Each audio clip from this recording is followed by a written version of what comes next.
Howdy doody everybody, my name is Rocky and welcome back to some Hades Star. Today I'm going to be talking about white stars. I'm not going to be talking about what they are because I think we're past that at this point. Everyone knows what a white star is.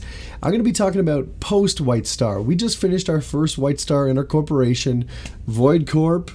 And I want to give you guys some tips in terms of what you should look for and what you should do in your white stars. I'm going to be saying white stars a lot. I'm going to be dreaming about that word tonight. Some tips in terms of if you're looking to get into it, if you're already in your white star, what you should probably do. I don't have a lot of content for that, but the primary focus of what this video is to try and discuss with you guys what the reward system is about, because as of right now, the 28th of November, nobody has an idea on how these rewards are calculated, and I have an idea of how I think it's calculated, but it could be completely wrong. And I just know how this is going to work out. Tomorrow, the devs are going to come out and they're going to say, "This is how it's done," and it's going to make me look like a jackass. But but that's okay. Let's start a discussion because I really want to know. The Discord doesn't quite know. The Reddit doesn't quite know. There's nothing on the wiki page, so someone's got to figure out how this is done, or they got to tell us. I think the biggest thing of why they're not telling us is they don't want us to work the system, maybe? I don't know. But anyways, we're going to start with the tips first. If you want to skip ahead to the reward system discussion, I'll put an annotation like right here.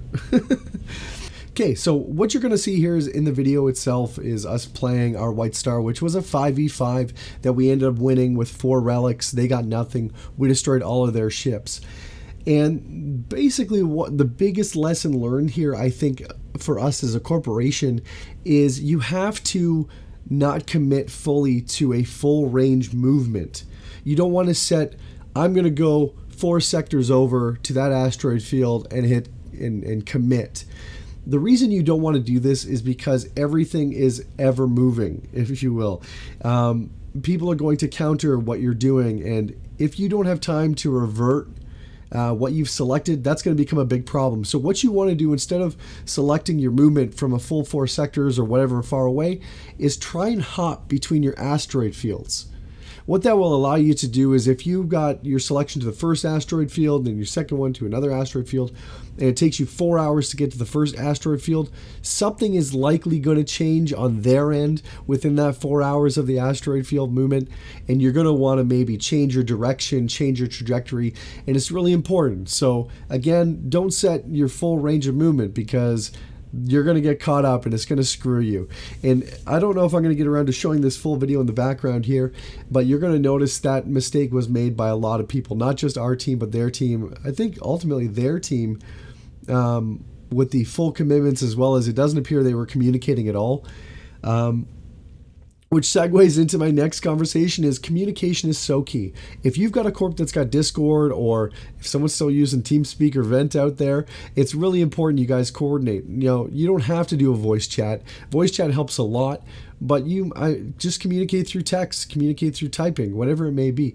But talk about what your movements are going to be. You know, plan ahead of time in terms of, this is what I'm going to bring, this is where I'm going to move first, etc., etc. That's how you're going to be successful. Because if you're not communicating, just close your app down, just delete your game. Like, you got to communicate. Well, don't delete your game.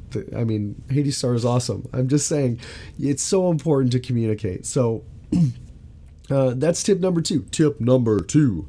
I think the third thing I want to touch base on is never reveal your full plan to the enemy, which is also a part of tip 1 about your full commitment, is don't leave your full movements ahead of time. I mean, it's going to help a lot when you're doing segment movement at this point, because they're not going to know your full intentions, because you could cancel any one of those at any time.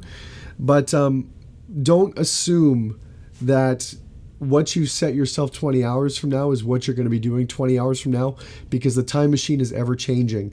The more people get comfortable with using the time machine to sort of trick you, the more you're going to want to cancel your movements, change things up, shift things around.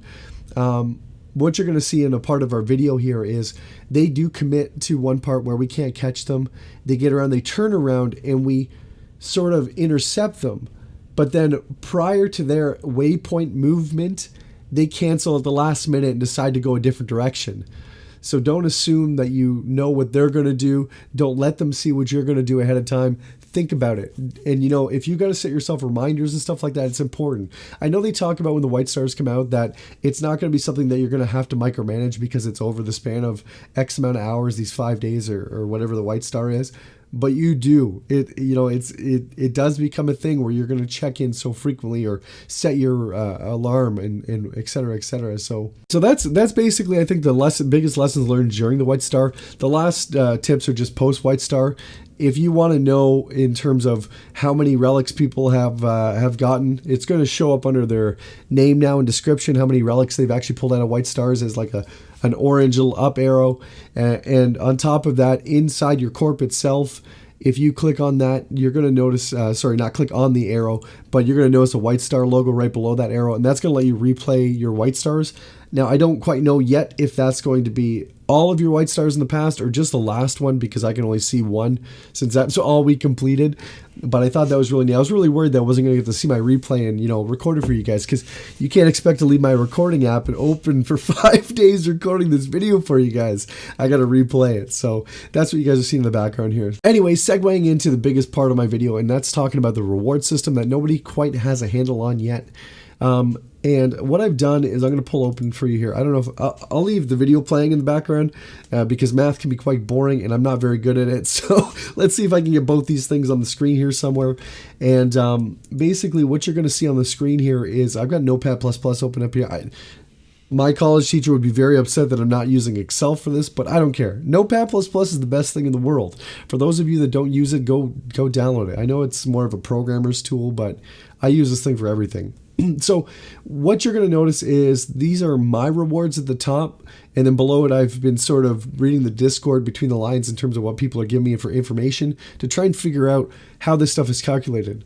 So quickly going over our statistics here, we had a flawless victory of 4-0, 4 relics, they got nothing, we killed all their ships.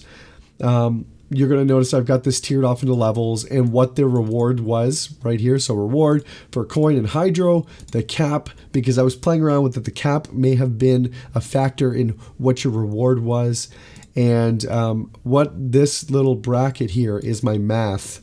And what I've done is I've said if player 1 had 101,000 coin earned from rewards and they were level 73, they got 1,383 coin per level. So if you do that to the next person, 69, level 69, they got 95,923. You do that math, that's 1,390. That's very close to 1,383.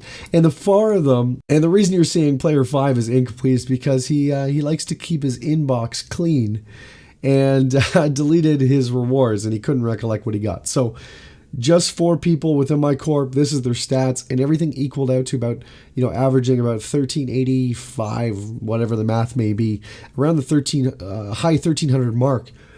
So then you look at this unknown player, he threw out his stats. He's level 57, he got 80,692 coin.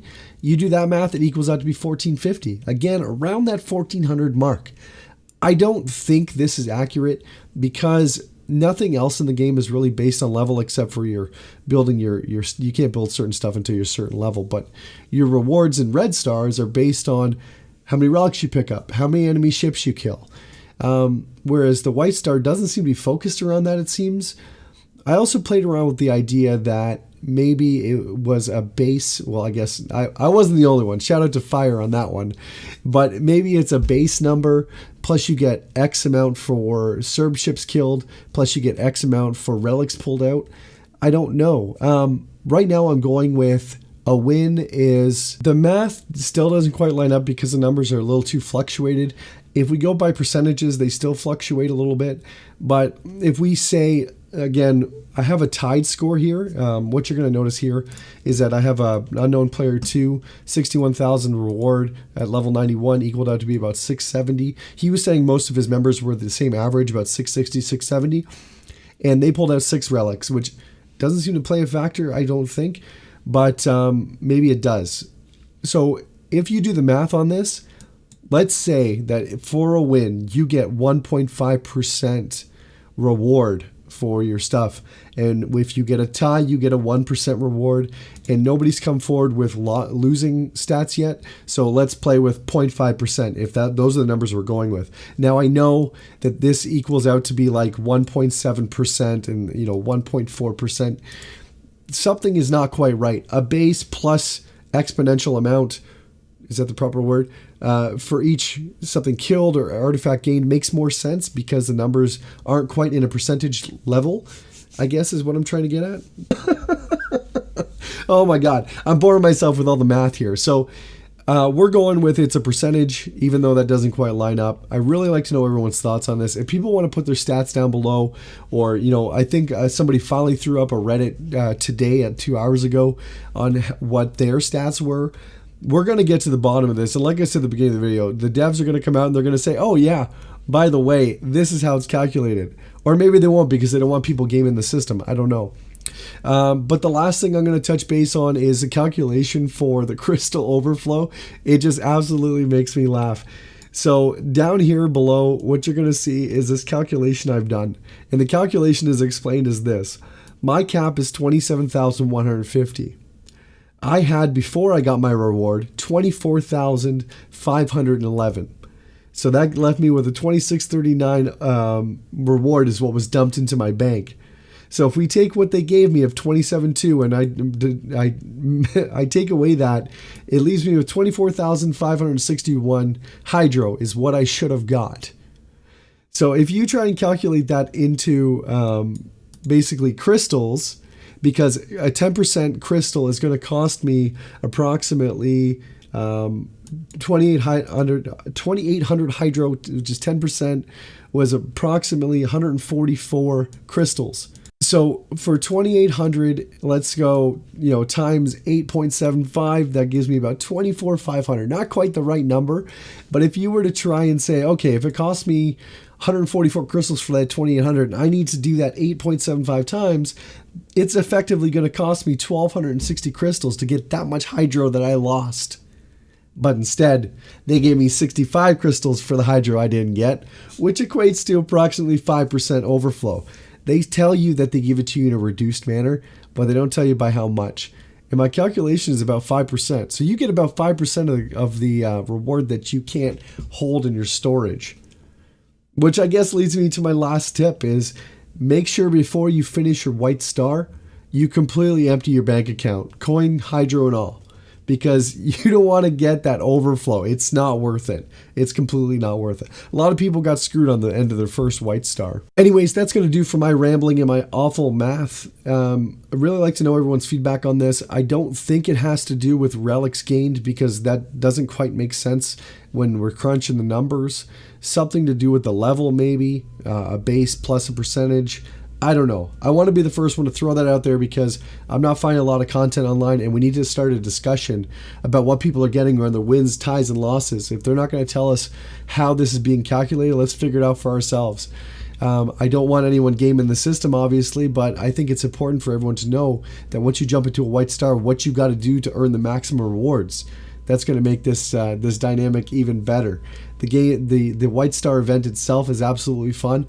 I had my speculations about it at the beginning, but the more I play it in the time machine playing around and screwing with people's heads, it's a lot of fun. I recommend if you are not in a corporation that's doing White Stars to get into one that is doing it because it's fun. It's rewarding at the end of it regardless. Even if you get a tie, it's a great reward. I know people are saying, you're putting a ship away for 5 days, or 2 ships, some people are saying. But if you think about it, you get a free ship right off the update. And you're giving a miner or a transport to this White Star event. But who cares? Who cares? It's so much fun. Get into it. Anyways, hit that like button if you liked it, if you made it to the end. Subscribe if you're new here. And I'll catch you guys in the next video. Portions of your galaxy. Depending on the placement, you'll get more value for your buck and stuff like that. So that's what we're going to cover. So the overall form of your galaxy is in the shape of a predetermined honeycomb, and from there you fan out. The way you fan out using your short range scanners is what I'm